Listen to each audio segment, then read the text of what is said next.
Donc bonjour, je vais vous présenter comment on va traiter les données pour les tests de force qu'on a fait là pour chacun de nos plastiques. Donc je vous donne un exemple, puis après ça vous pourrez reproduire la même chose pour les autres tests.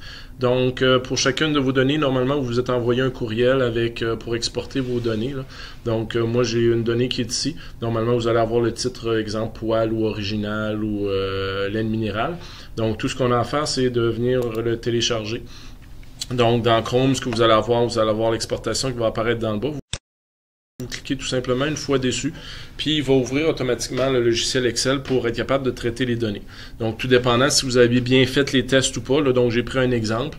Normalement, c'est la dernière série de données. Si vous avez plusieurs fois repris le test, ça se peut que vous ayez plusieurs données. Donc, moi, présentement, vu que j'ai plusieurs séries, la première série, moi, je sais qu'elle n'est pas bonne. Si vous n'êtes pas certain, vous poserez la question pour savoir lesquelles que vous pouvez supprimer. Donc, moi, je le supprime. Par la suite, ben, pour avoir toutes les données, moi, je viens entre les colonnes ici. Avec le symbole, je double-clique, puis à ce moment-là, mes colonnes deviennent en pleine largeur. Donc ici, passez pas de temps là-dessus, là, c'est rien qu'il ne reconnaît pas les accents, donc il a fait le logiciel quand lors d'exportation, vu qu'on avait marqué série, il l'a changé. Donc, une des premières actions qu'on va faire, c'est d'enlever les données aberrantes. Vous voyez ici, là, il y a des données parce que souvent, on a commencé par tendre un petit peu notre plastique. Puis il y a des données qui sont presque toujours constantes ici. Donc, ce qu'on va faire, on va venir dans la colonne, je vais venir sélectionner les données qui est ici. Vous allez voir, il peut y en avoir plusieurs, comme il peut y en avoir, c'est juste de savoir à quel moment qu'on va arrêter. Donc moi, si vous remarquez, là ici, là, les données sont toujours constantes. Puis là, quand j'arrive à un certain moment donné, ici à la ligne 340 pour moi, là, ben les données commencent à augmenter, donc la force commence à augmenter. Donc je vais garder la dernière donnée qui est de 2.63 qui était constante, et par la suite, je vais venir supprimer toutes les données qu'il y avait avant. Donc là, je vois que mes données commencent à augmenter. Puis par après, ben, il se passe la même chose.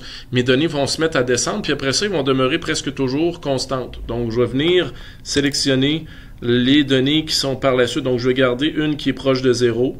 Je peux en garder deux si je veux, mais c'est pas nécessaire. Puis après ça, les autres, ils s'en vont très très basses. Donc je vais venir sélectionner ici. Puis là, toutes les données, puis là, les miennes, ils sont longues. Là, je sais que je m'en vais dans le 1000 quelques. Là. Je vais les supprimer. De la même façon que j'ai supprimé les premières. Donc, vous autres, c'est de déterminer lesquelles qui sont pas bonnes. Je supprime. Et là, je vais conserver seulement les données qui m'intéressent. Donc, les données qui ont commencé à augmenter, puis les données qui ont diminué par la suite. Ce que je vais faire par la suite, je vais venir dans la colonne C, puis je vais ajouter une autre colonne qui va s'appeler élongation. Donc, et cette colonne-là, elle va être en millimètres. L'autre colonne d'après, je vais avoir une colonne, pas celle-là ici, celle-là ici. Je vais marquer graduation du temps en secondes. Et là, je sais que moi, mon temps ici va... Je vais revenir après. La deuxième que je vais écrire, c'est temps total.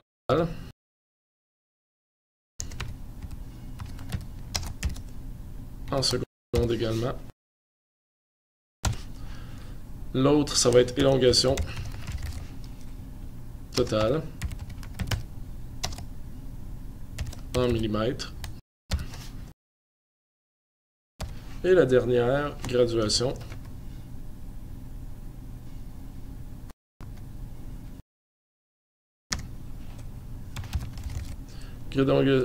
graduation de l'élongation en millimètres.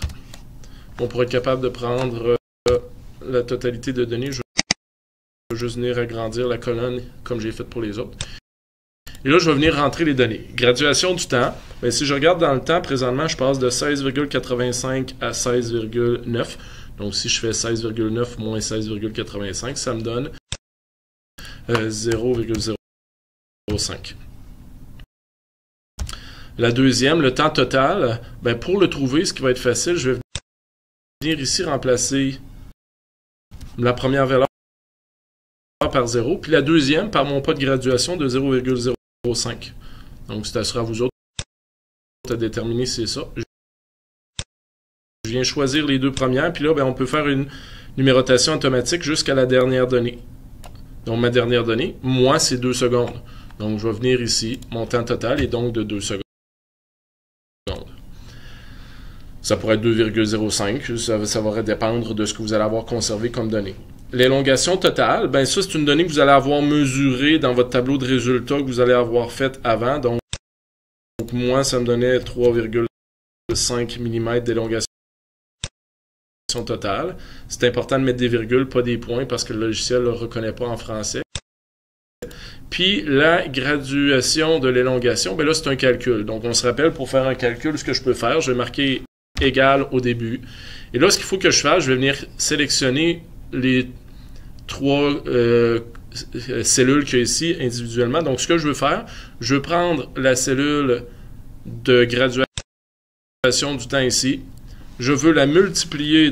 Donc, ça, c'est le symbole, la petite astérix, c'est multiplié par l'élongation totale.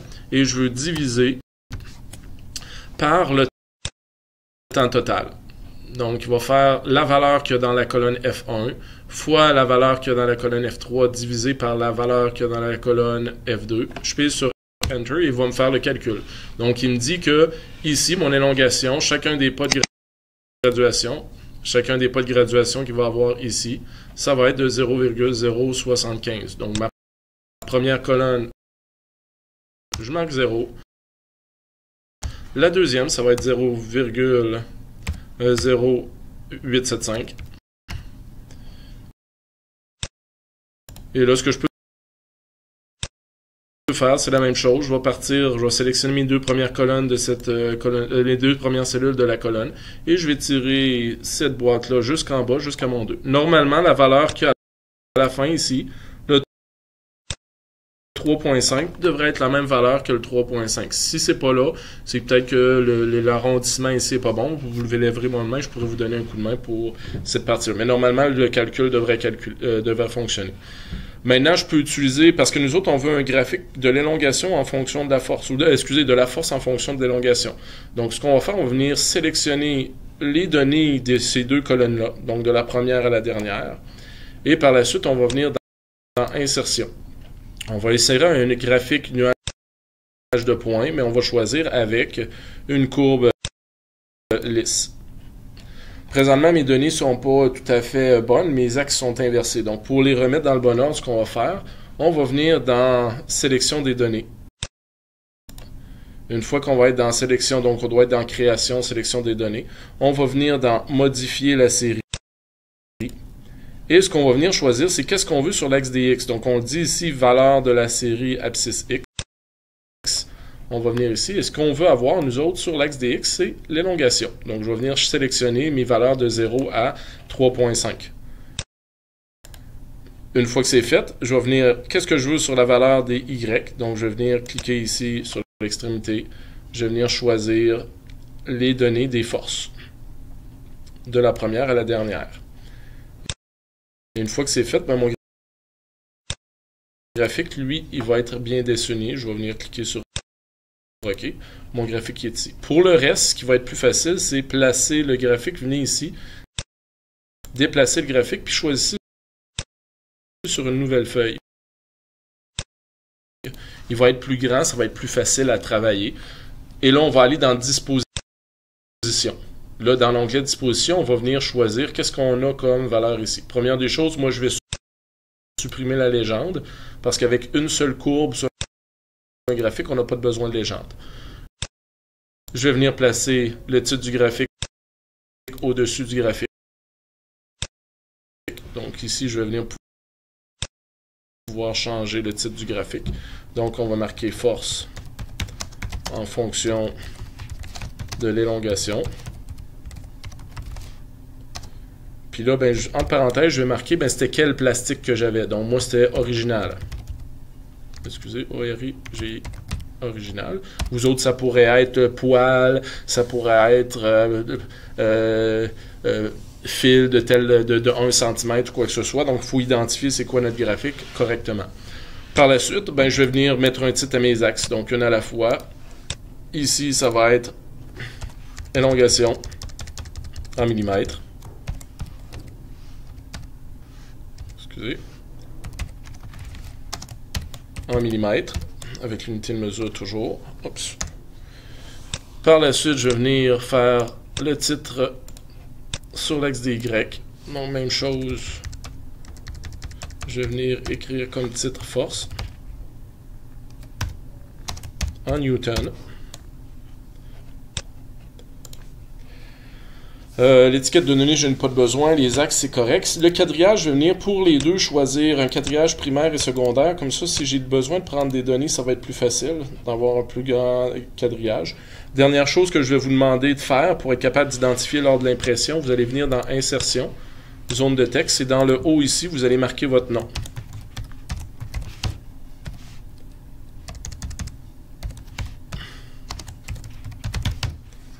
Un nom au moins de... Ben moi, idéalement, les deux noms des partenaires de l'équipe, là. Puis vous pouvez déplacer votre boîte de texte, puis à ce moment-là, vous pourrez, dans un premier temps, enregistrer votre graphique. Là, il vous dit que c'est pas possible en CSV, il n'y a pas de problème. On va juste s'assurer que notre extension va être bien en XLSX, donc en fichier Excel. On va lui donner un nom graphique traction. C'est vous qui allez choisir original.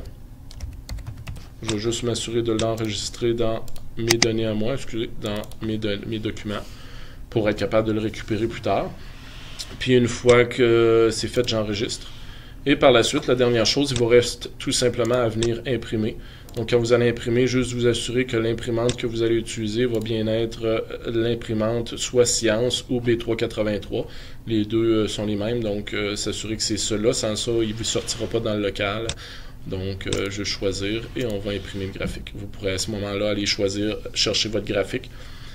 Donc, vous allez voir un message, c'est bien. Puis là, vous allez pouvoir recommencer les mêmes séquences. Donc, à partir de votre boîte courriel, allez chercher les nouvelles données CSV que vous allez avoir été produits pour votre eau de plastique. Et même chose, traiter vos données là, à ce moment-là. Donc, bon travail.